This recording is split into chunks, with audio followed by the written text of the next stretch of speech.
But who else are the real Shemites? There are other anti-Zionist, non-Ashkenazi, Torah-keeping Jews worldwide that are the true Shemites. Just like the Yemenite Jews and the black African Shemites.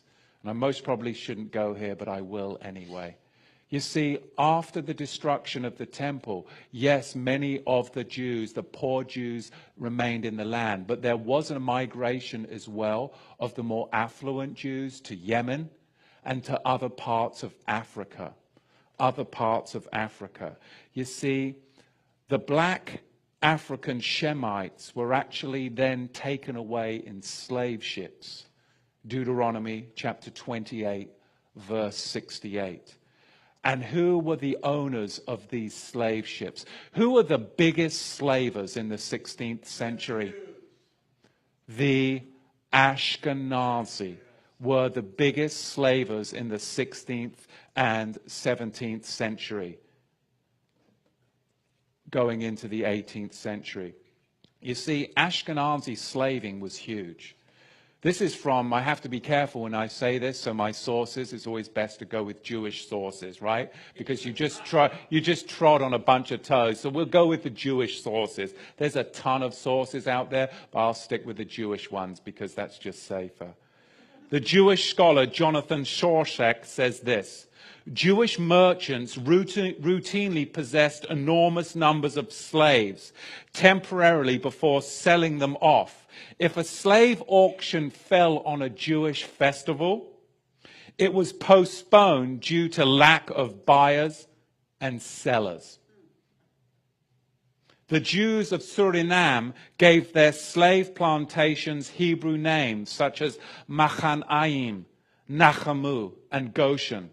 Rabbi Herbert Bloom adds that the slave trade was one of the most important Jewish activities.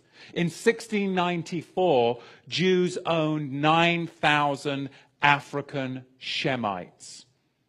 Jewish slaving is in fact confirmed by the Jewish Encyclopedia.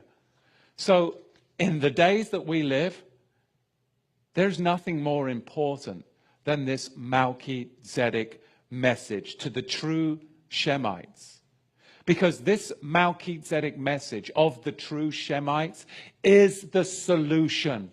It is the solution to the Palestinian problem. It is the solution to the Black Lives Matter that is being fomented by the synagogue of Satan. It is the solution to racial tensions, segregation that is all part of the synagogue of Satan's plot for Yahweh's people to fight amongst themselves based upon the color of our skin.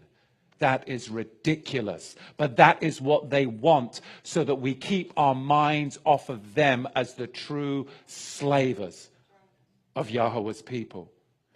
When we all realize who's behind this racial and political fermentation, the synagogue of Satan, and when we join the priesthood together as Joseph's coat, we're victorious.